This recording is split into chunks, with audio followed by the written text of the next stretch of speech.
Hey guys, welcome to another episode of T's Creative Ramblings. Now today we're back for the second part of Contact Front version 2 Q&A. So the first part was I think really good. We had some really good questions, and that spurred on some other questions from the community. So today we're going to dive into those questions. So the first one's from Nick, and he asked whether there's going to be a Vietnam supplement.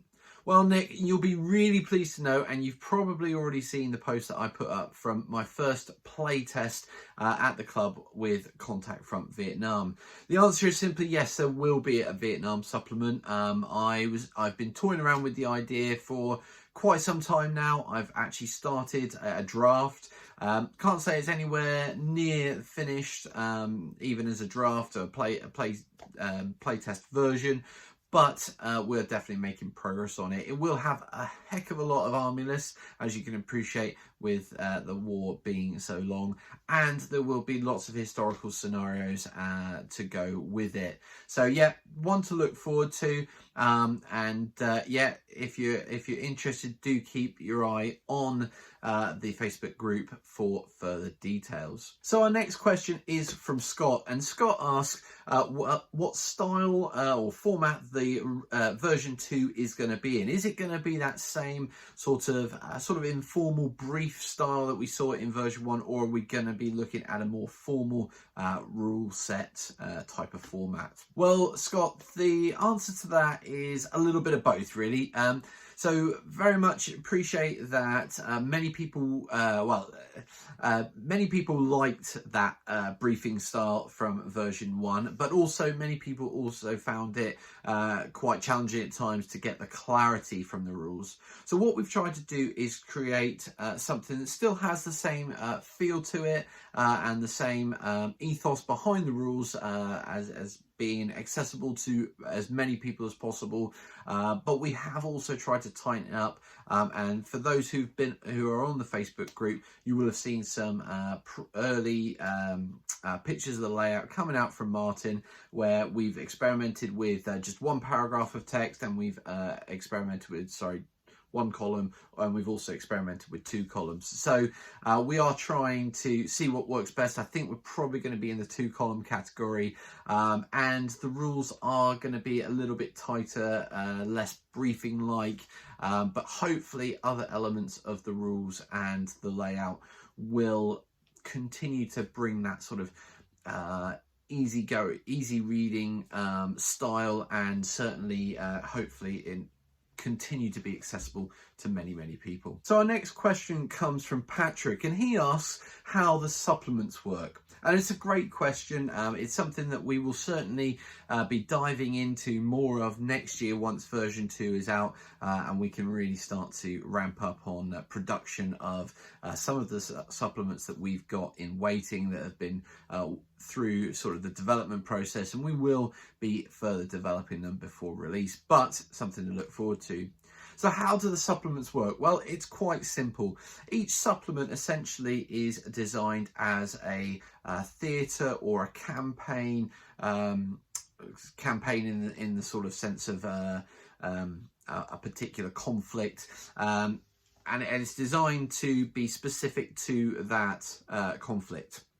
So, for example, version 2 has within it the Afghanistan supplement, which is essentially the supplement for the war in Afghanistan 2001 onwards.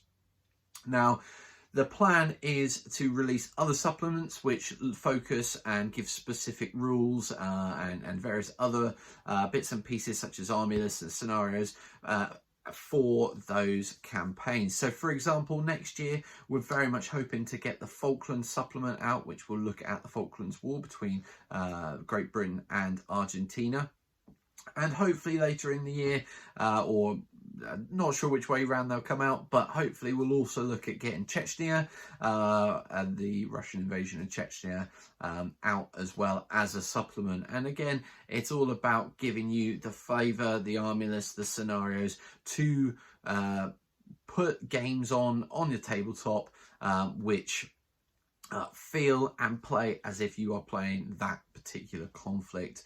Later down the road, other supplements to mention. We've already mentioned Vietnam, others such as the Gulf Wars, so Iraq 1, Iraq 2, we'll hope to get those out. We'll look at Syria, and we'll also look at some other conflicts, maybe during the Cold War period, which might whet some people's appetites. So lots to come, particularly in the supplement front. We have already got this Special Forces supplement out, which gives you the rules and the tools to be able to play more Special Forces orientated games.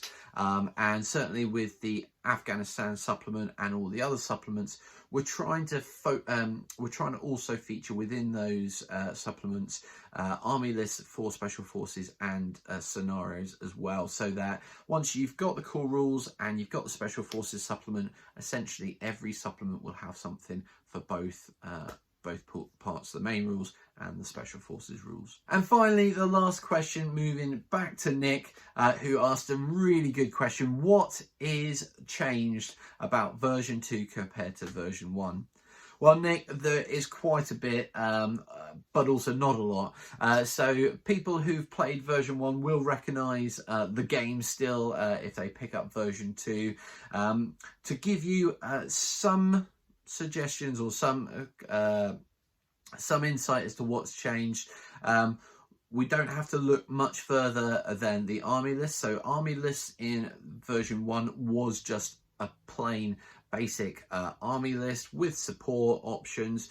In version 2 we have created and implemented a troop quality ranking system. So there's 4 different troop qualities, and they each give forces now a little bit more flavor, and we're able to kind of differentiate between say a Western professional force and maybe an insurgent force, and hopefully as people write their own army lists for their own purposes, they can use these tools to really add flavor into those army lists. One of the other things we've also included on the army list is a troop motivation. So again, not only are we differentiating by quality, but we're also differentiating by motivation. Are my troops really not going to stand much fire, or are they going to stand and take quite a bit before they consider withdrawing? So those are a couple of features that we've added,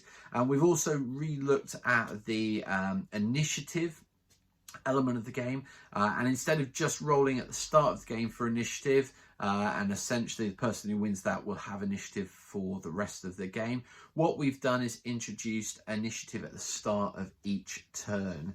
And the idea being that so depending on how the battle goes, that will influence who potentially may win the initiative. So for example, pinned units, if you've got quite a lot of pinned units, they will affect your chances of winning that initiative. So hopefully that will add an extra dynamic and keep the players guessing as to who might be able to carry out their plan first next turn. And following on from that, we have also tightened up some of the core rules. So not a lot of changes, but there will be things like with the shooting, we've made a slight tweak so that now if you're rolling on a d6 a 6, or you're rolling a 10 on a d10, those are counting as clean hits. And what we mean by that is in version 1, if you took the modifiers into account, you could potentially end up not having any hit on a target. Now with a clean hit, what we're saying is, yeah, you've done a really good shot and you've hit your target. And when it comes to working out what the result of that shot is, whether it's an injury, a wound, or a kill, the clean hit will play into that as well. So again, hopefully these changes are subtle, but also really valuable in terms of just tightening up the game, making it a little bit more clearer, but also just picking out maybe some of the holes, some of the issues that we had in version 1 over the 4 years that the community has been playing it.